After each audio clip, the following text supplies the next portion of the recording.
Hello mga boss, this is Niala TV at matagal tayong walang upload. At for today's video mga boss is mag-unbox tayo at mag-install ng Science Shock na nabili natin sa Shopee. Kung gusto niyo rin umorder mga boss, iwan ko sa description at comment section yung link. Unbox ko muna mga boss. Let's go! So ito ay nagkakahalaga ng 3,099 pesos. Ito ay color black mga boss. Ito yung ating napili kasi black yung ating Aerox V2 2023. So compatible din to sa mga NMAX, sa Aerox V1, V3, ganyan, PCX. So ito mga boss is last stock na lang na 305mm na Science Shock na walang baso to. Yan. Z series without tank, NMAX 305mm, yan, black one set. So pares na siya. Ganda ng packaging. Buksan na natin, let's go.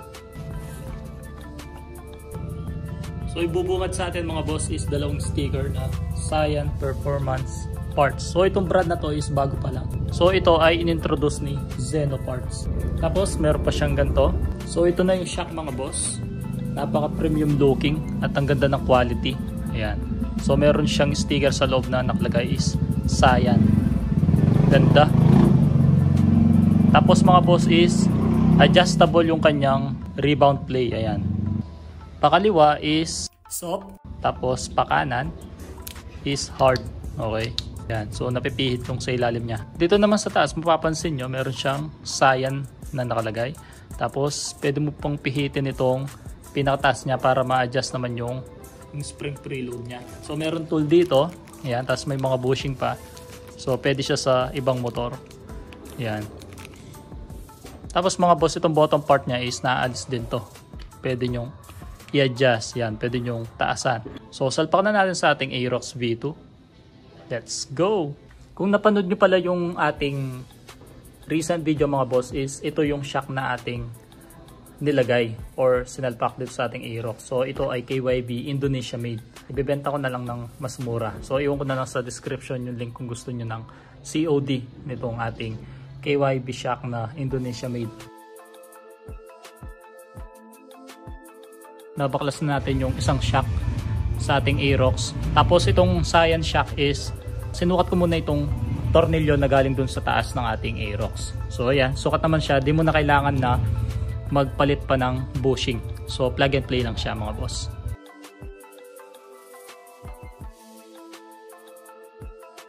So ayan mga boss, no, swak na swak naman siya. Ayan. Tapos wala naman siyang uga. Tapos yung kanyang logo is nakaharap dito sa banda sa likod. Napakaganda. May ikinang. So yung sa kabila niyan is alisin na rin natin. Tapos mga boss is alisin muna natin itong pipe niya. Itong mga bolt na to. 3 bolt na yan para maalis natin itong bolt dito.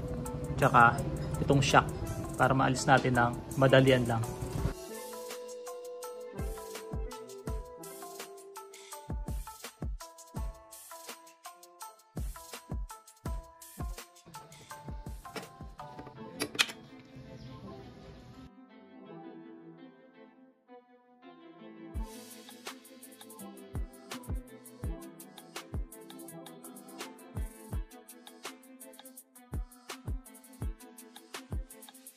Yun mga boss, sa mga gustong bumili nitong aking shock na pinagpalitan, ito ay KYB Indonesia made. Yan.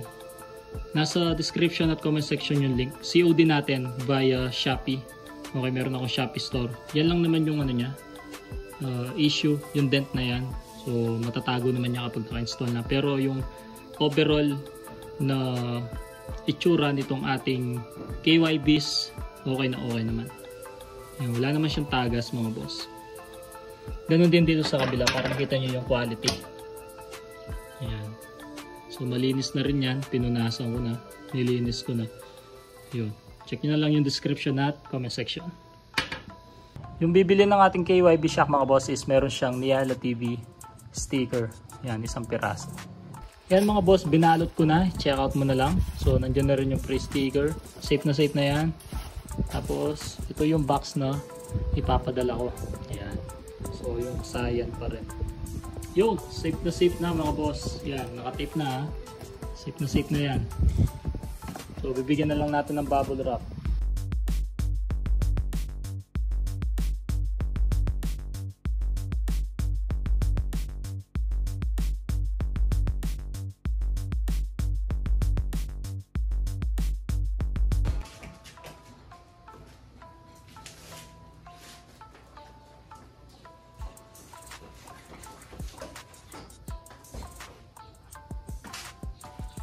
I-test natin siya mga boss.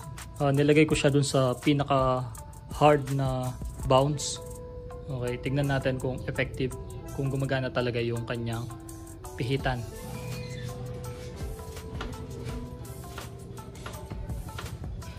Tapos mga boss, try natin siya sa pinaka malambot naman.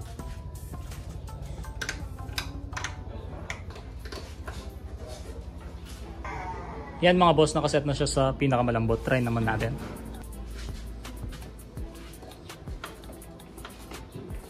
Yun mga boss, ano masasabi nyo sa kanyang lambot tsaka yung kanyang tigas? Comment your thoughts below. Tapos pala mga boss, kung gusto nyong i-adjust yung kanyang spring preload, meron siyang libreng ganito. Pero wala siyang libreng adjustan na ganito. Ayan. Ito galing ko dun sa dati kong biniling shock. So tinabi ko lang. So kailangan nyo kasi ito para maikot nyo siya. Para ma-adjust. Ayan, tulad nyan, diba? Ayan. So gagawin ko mga boss is yung default niya is nakaganyan kasi. So kung di pa kayo satisfied dun sa lambot niya, pwede nyo i-adjust to. Pwede yung isagad hanggang taas. Ganun lang. Sasagad ko siya hanggang taas. So pag ganito yung ikot, pag gusto nyo na i-adjust yung lambot ng kanyang rebound play ng kanyang spring. Yan mga boss, kapag okay na, huwag nyo kalimutan na higpitan yung lock niya dito. Ito mga boss, para di siya umikot-ikot. So gamitin natin itong libre niyang ganito, Allen tool.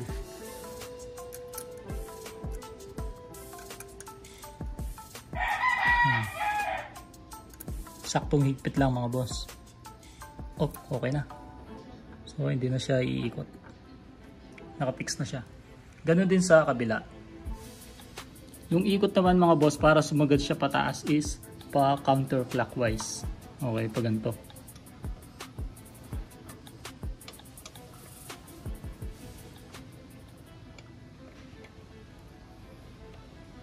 Ayan mga boss, kapag okay na, ihigpitan nyo lang gamit itong Allen tool.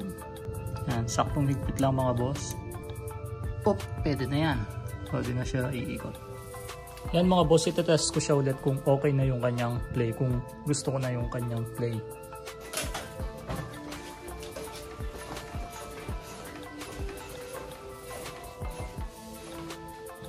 All goods na mga boss, okay na yun.